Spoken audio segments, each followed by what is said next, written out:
guys to know that in the coming months, I'm going to kind of try to slow down with my reading, because the last few months I just have not been loving a lot of the stuff that I have been reading. And I talked about this a little bit a few videos ago, but I think that I am going to start reading 5 books a month. And of course, like, if I want to read more, I'm gonna read more. But I don't know, like, I feel like I'm reading too fast and I don't want to get burnt out. And I really, like, want to read things that, like, I'm passionate about and, like, excited about without worrying, like, how much I'm reading, or if, like, I'm not reading enough. So that's just kind of like what I'm gonna do in the coming months. This month I read 9 books and I was super excited about a lot of these books and they were really good, so we're gonna get into them. So I'm gonna start with the last book that I read. I read Hitched by Lauren Beale, and this was a dark hitchhiker romance. You guys, this book was really good. The spice in this book was just out of this world amazing, and it had a really amazing plot. This is about Selena and Lex. Lex is a felon and he escapes from prison, and he's trying to run away to the border. And one night, the night that he escapes, it's raining, and him and Selena's paths cross, and he ends up taking her, like, on this wild journey. They both have a lot of trauma and issues within themselves, and they find out that they really are, like, meant for each other. And this is really dark. There's, like, a lot of, I would say, like, trigger warnings in this book, but if you are okay with, like, a morally gray character, main male character, and, like, morally gray topics, I feel like this is a really good book for you. And I like this one. I enjoyed reading it quite a bit. Then the next one that I read was Feral by Selena Moore. And I'm gonna be honest with you guys, this book is not for the faint of heart. It is there are so many trigger warnings in this book. In my opinion, the spice in this book was really good. I just felt like the plot lacked a little bit. It was all over the place. So this is about Gemma and Jacob. Jacob is a felon, of course, or a convicted felon, and he goes to prison for killing his best friend.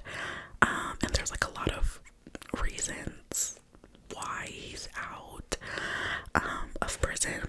And Gemma obviously is a reporter from New York, and she goes down to Louisiana to interview Jacob. She kind of just, like, surprises him out of nowhere and wants to interview him. She's young, 24, and he's, like, 47, so it's an age gap little romance. And long story short, they end up, like, falling for each other, and there's just some things that happen in this book that I literally can't tell you, because, like, the whole book was, like, kind of like a mind fuck, because it's just really gritty and taboo and dirty, which I'm, like, okay with, and I can stomach that. But, like, she's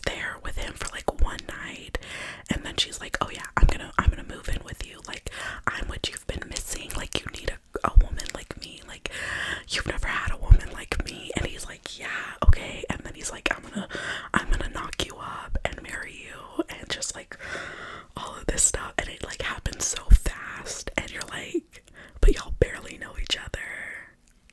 And there was a few scenes in this book that kind of made you say WTF.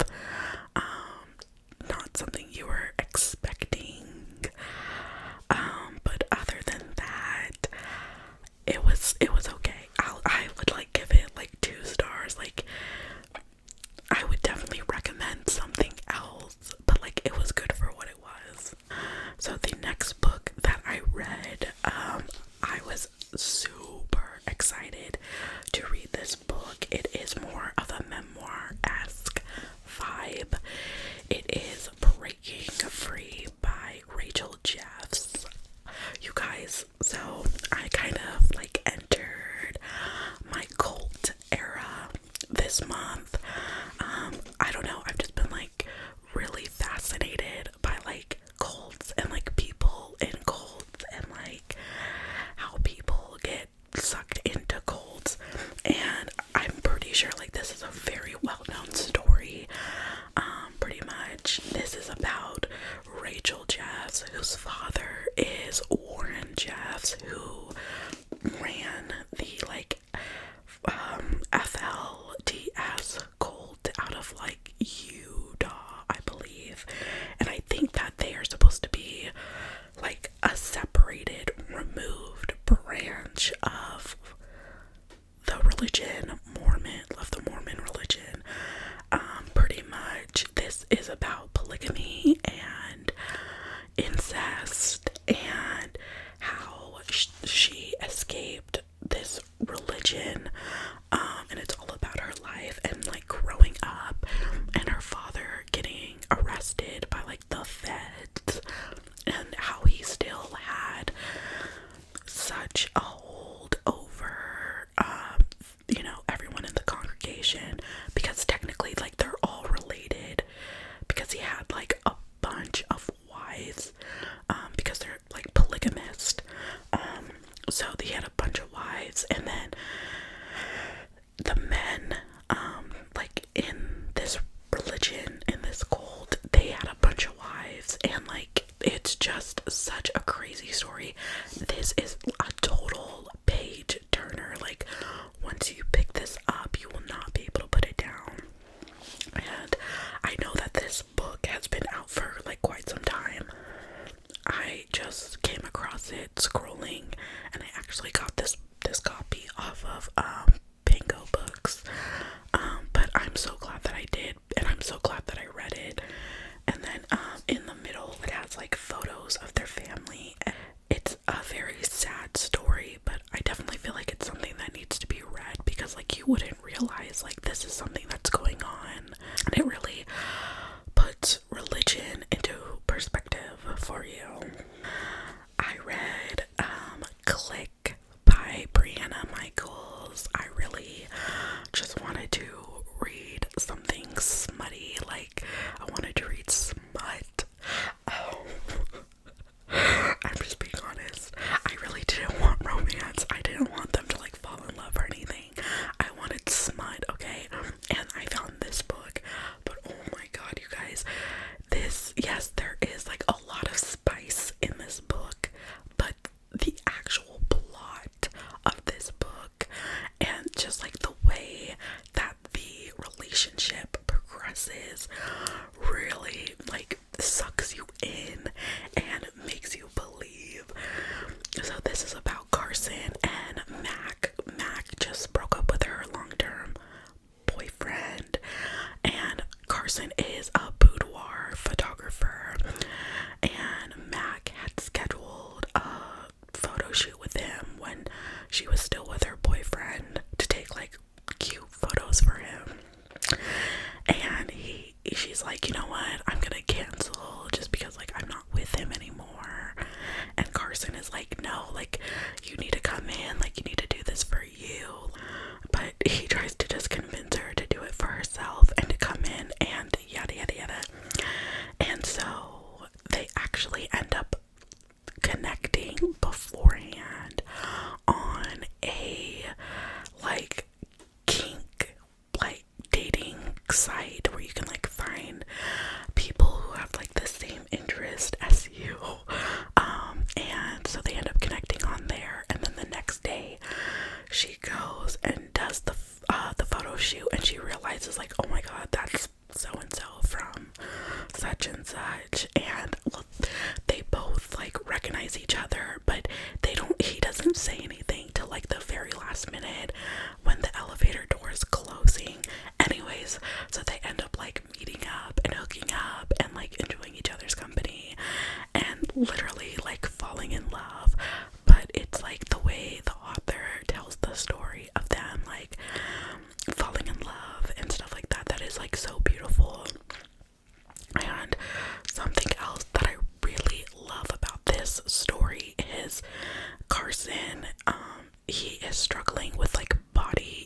issues, and just the way he talks about it, like, feels so real, and it just feels so vulnerable, and you can really connect and like relate to him, and like the way he tells Mac, like, you know, I'm insecure, like I hate my stomach, and just it's something that you can connect with. And I love that the author was not like, oh, here's a sexy like 5'5" blonde girl and a 6'7", you know, chiseled abs, like sexy demigod looking guy.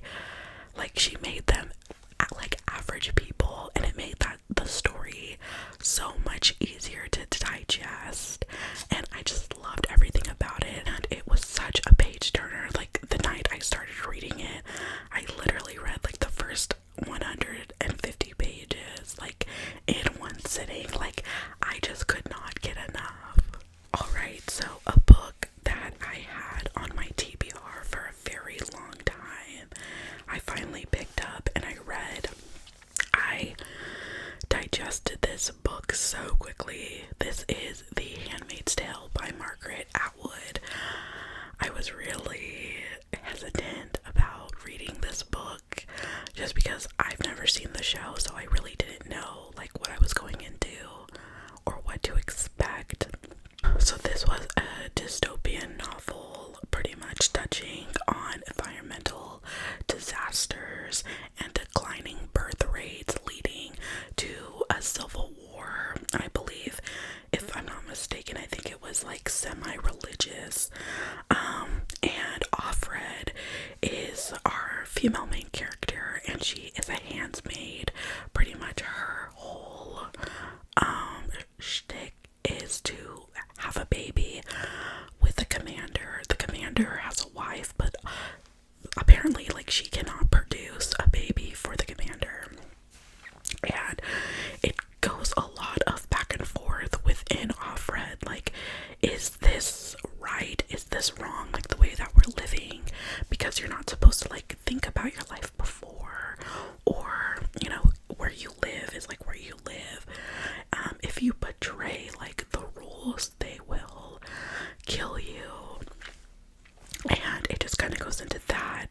And Offred has a walking buddy. Like, when they go to grocery shop, like they have to walk together, and she's part of like this Mayday group that are like trying to break out and go to another country and like be free because they don't believe it's right. As it's getting closer to that time for her, her walking partner ends up being killed, or she kills herself, and it's just like this whole situation of like internal, like, is this right, is this wrong, like, should I be grateful and thankful and do what's asked of me, or should I fight back and like try to get away? It's just a whole situation. And then the ending, oh my god, you guys, the ending kind of fucked me up in the head, because I was like, what? Like, literally it just ended. Like, and if you've read this book or you read this book, you'll understand what I mean. Like, and I think it's kind of like up for interpretation, maybe, but it was a really good book. And I can see like why people are like super into the TV show. It did piss me off, like, as a woman, obviously, and it like makes you feel fearful, like this could happen at any time, which sucked about it. The next book that I read, I loved this book. I saw this book scrolling and I knew I had to read it. This is Dial A for Aunties, and this was such a good book. It's not like a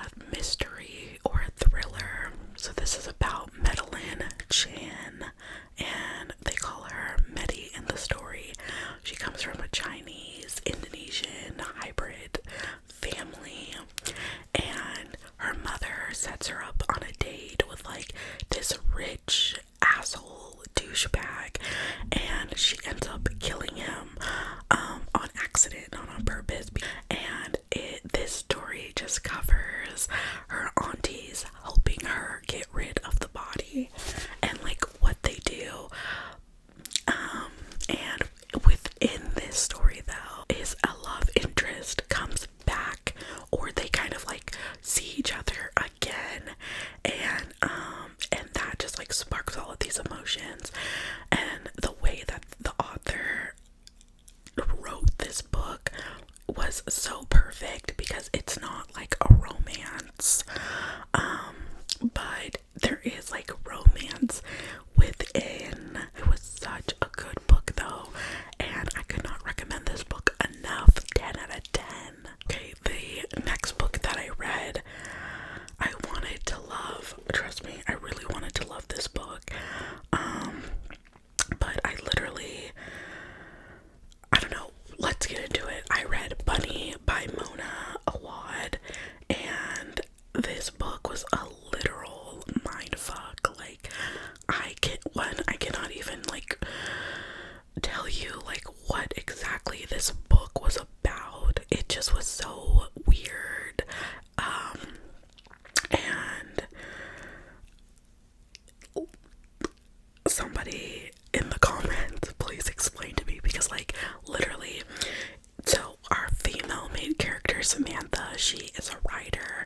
She's in college. Like, she doesn't come from a well-to-do family like everybody else in the college. And there are these 4 girls in her writing camp little situation, and they're preppy, they're happy, they're like crazy to her, and they all call each other Bunny.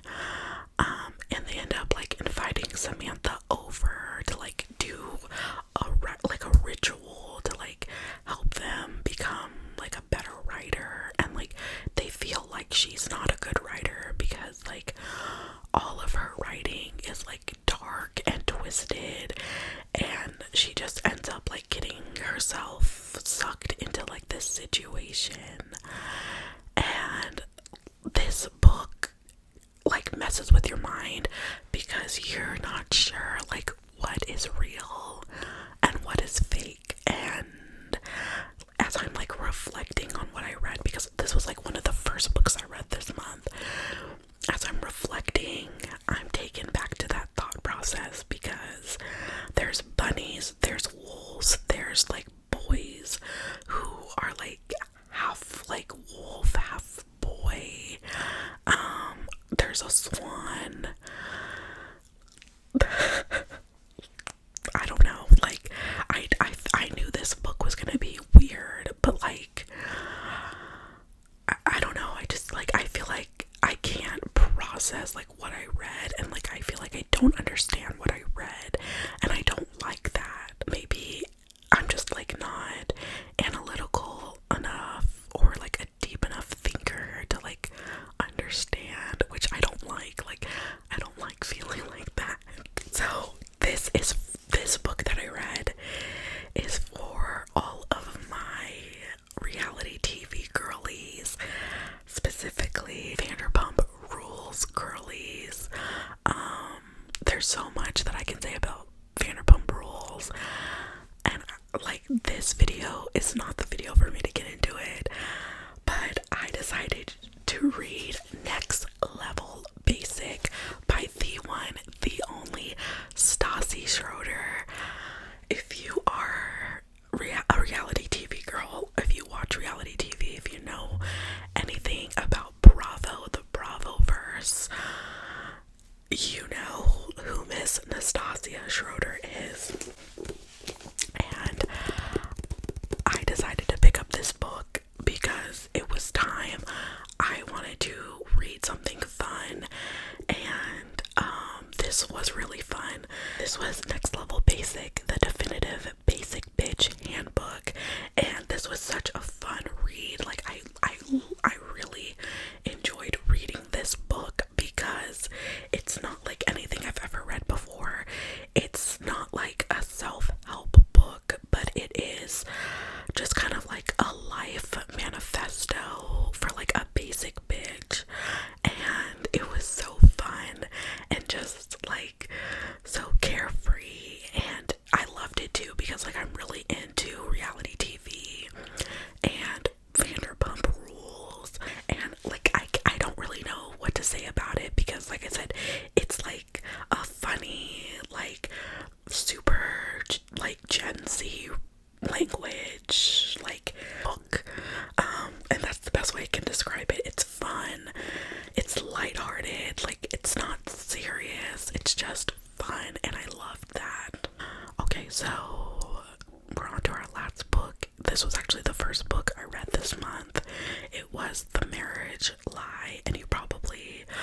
saw this in my, like, one of my book hauls a while ago, and I had been putting off this book for quite a while.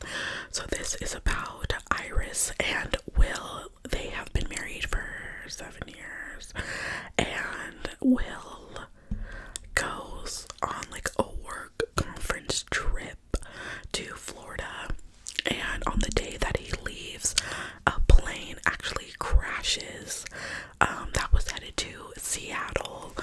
And Iris is like, thank God Will wasn't on that plane, blah blah blah blah blah. And come to find out, Mr. William was on the plane, and this follows Iris kind of trying to figure out why Will, would lie to her and what is really going on. And let me just say, I felt like the premise of this book was really, really good. Like the idea of this, like, switcheroo and the lying, because like there's certain parts like that go into detail, and like really you're like, okay, you really ate with that. Like, Will had like made up these fake conferences and fake conference like flyers, and that he sent to Iris and stuff like that. But there's just certain parts about this book that I felt like didn't have the same kind of thought, and I felt like the story towards the end was a little bit lost. Not lazy, but in a sense, like, the ending was kind of lazy in my opinion. Just could have been plotted out better, because the story was there, like the plot was there, but like it wasn't written how I felt it should have been. I don't know, maybe I'm just critiquing it too much. Like, I felt like it started to get really good, and then it would lose you and take a really long time to like get you back, and like the same cycle kept repeating. That's what I felt with this book, but it was good for what it was. I would